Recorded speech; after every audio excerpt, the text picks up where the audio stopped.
Resolution 1001-24, resolution authorizing the increase in the countywide rate structure for water and sewer services. Good afternoon, Commissioners. Stephen Renner, the Director of the Department of Sanitary Engineering. Commissioners, the last time we raised our water and sewer rates was in 2021. When Columbus raised its rates in 2022, we were able to hold rates steady with a 0% increase. In 2023, we held, again, rates steady. And again, in 2024, we held rates steady. With your leadership, we were able to hold our water and sewer rates steady, meaning a 0% increase for 3 consecutive years. In 2025, the City of Columbus plans to raise their rates 7% and 6% for water and sewer, respectively. A few weeks ago, we held a public meeting to listen to our customers and the impact of water and sewer rates therein. Per those discussions, as well as our annual costs, we are recommending a rate increase of 3%, thereby absorbing half in 2025. Also, through our relationship with the City of Columbus, we'll be raising our discount program from 20% to 25%, and the threshold to apply for this discount will raise from 150% to 200% above the 2025 poverty level. Pending any questions, I respectfully request approval of this resolution. Thank you, Director Renner. If you would, I know that there was a public hearing or two. Did you have, and I think we have a speaker's slip too, so we'll get to that. But did you have hearings?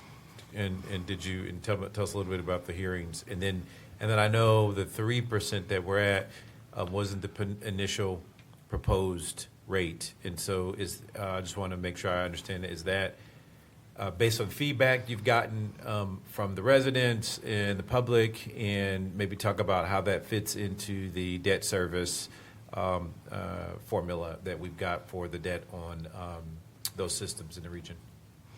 Sure. So you asked a lot. I'll see if I can actually get through that.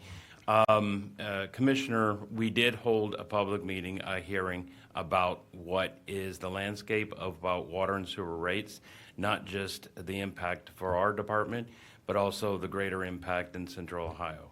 As we all know, that the City of Columbus is actually the provider largely for those, for both water and sewer services.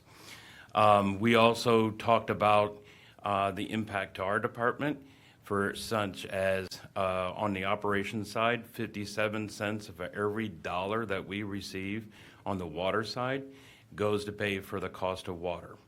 On the sewer side, it's 51 cents for every dollar that we receive for the sewer services goes to pay the cost for sewer services to the City of Columbus. To your question about our debt service, on the water side, so increasing debt is actually putting upward pressure as well. On the operations side, it is pushing about 18 cents for every dollar on the water side, and on the sewer side, it's about 20 cents. And I can't remember your third question. I think that's it. It is, and Commissioner, President Boyce, Commissioner Crowley, Commissioner O'Grady, the other part of your question was the recommendation of the proposal in front of you, and with the increasing costs, and certainly the increasing costs to Director Renner and his department, there are challenges that we continue to have on the infrastructure, et cetera, but hearing from the residents and taking that feedback in about the bridge in terms of making sure that we have a sustainable rate that can be paid by our customers, your customers. The proposal in front of you is 3% rather than the 6 and 7% that the city is passing on to us. And that's important to note because, we're covering a portion of that cost that we just get right off the top now from the City of Columbus. And as a challenge, Director Renner and DCA Long, that we still need a long-term solution because this model isn't sustainable. The City of Columbus's debt will continue to increase on a substantial level as they meet consent decree orders over the next 20 or 30 more years. And it's just the way it is, that because of the federal guidelines from the EPA for water and sewer overflow separation.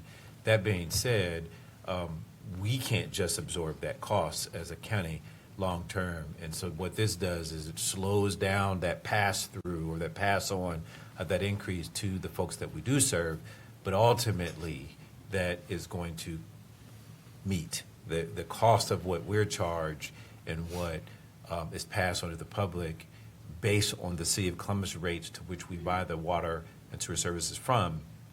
That, you know, we're going to, at some point, you know, have to figure out that long-term solution. But I'm really grateful and appreciative of, when we talked about it, the sensitivity that you illustrated regarding fee increases and cost increases to those areas, because this Board of Commissioners, I know I speak for my colleagues when I say we take that very seriously. Whenever there is a fee or a cost that's being proposed to be raised, that's not something that we take lightly. It's something that we lose sleep over, and it's something that we feel very strong about. It has to be in conjunction with the community understanding the need, as well as us having a long-term sustainable model in place. And while the answers are not completely solved, and we've got a lot more discussions to have, given the growth projections for Central Ohio, this is what I feel like the softest approach that we can take, and the most, soft is not the right word, maybe it's the most thoughtful way, so that it's just not just passed on the burden. And I know Columbus is in a tough position because they're under consent order to make these changes to their water sewer system, and the cost is substantial. And we know that labor has gone up. We know that materials have gone up, and infrastructure is more and more complicated. And now we're competing for works on projects because we have so much going on in Central Ohio. And so I'm glad that you didn't take it lightly. I know when you and DCA Long came to see me how painful it was to have this conversation. And so, that's a reasonable approach, given that the cost is actually 6%. So, I think we have a speaker. We do. Thank you, Commissioner. So right now we have one speaker for this resolution, James Jewell, if you would like to join us at the podium. Before you begin, please go ahead and state your name for the record. We'll have 3 minutes. We'll let you know when 1 minute remains. Okay. You can begin whenever you're ready. James Jewell, the Prairie Township Administrator. Thank you, Commissioners, for this opportunity to speak to you regarding Franklin County Department of Sanitary Engineers rate increase. On behalf of our residents and the Prairie Township Board of Trustees, we would like to thank Director Renner, Director Administrator, or Deputy Administrator Long, County Administrator Wilson, and the Commissioners for hearing and listening to our concerns. Yesterday, I had a conversation with Southwestern City Schools Administration and Ohio Health Doctors Hospital representatives, and they would also like to thank everyone for their hard work on minimizing the impact to our area. We appreciate the efforts for the past 3 years of no increases to our residents, especially considering that Columbus has increased your rates for at least 4% each year. With the 2025 increase of Columbus of 7% for water and 6% for sewer, we are appreciative that the sanitary engineer rates will only increase by 3%. We understand that Franklin County and the City of Columbus are working on a long-term solution, and that we trust everyone, including the Commissioners, will look out for our residents. Over the past few years, Prairie Township had a strong working relationship with the Sanitary Engineers Department. We have hosted meetings at our facilities. We've assisted with their outreach to our community, and the trustees have sent letters of letters of support for their grant applications. These grants are for water and sewer improvements that serve our constituents, and we look forward to continuing working with Director Renner. Again, I'd like to thank you for this opportunity to speak to you, and please let me know if you have any questions. Thank you. The only thing that I'll add to it is for the listening public, you know, when you are riding your bike on the pathway downtown or the waterways, or you're walking to the riverfront that you see today, what you need to understand is that when Columbus was built, the Scioto was essentially a sanitary sewer overflow, and And that has had, the EPA ordered years ago that be mitigated, that be changed. And many municipalities were built that way. I'll be brief here. Were built that way. The EPA ordered that be changed, that you have to have separate sanitary sewer overflow systems. And that is a part of the downtown you see today, that waterway and the beauty of what it looks like today. That is a very deliberate, a very high investment, what you see today. And part of that is the cost of water and sewer in central Ohio. That's partly why you see these fees going up. And if you get water and sewer from the city of Columbus, those fees will go up every year forever because of the improvements that the federal regulators have required on municipalities that were built like Central Ohio. And so I want to just connect those dots for you that's why in this region, and we're all part of this Central Ohio region. And so when Columbus does it, we're not in a situation where we can just do this all the time. It is a very serious conversation that at some point isn't sustainable. We will have to figure out a new way to approach, and we're talking about that and exploring ways internally to do that with Columbus and other ways. And so hopefully that's something that long-term that we can do, because there's still a lot of work to be done on that waterway, even though it's beautiful now. Just 10, 15, 20 years ago, it was not quite like that. It's quite the other. So, Commissioner.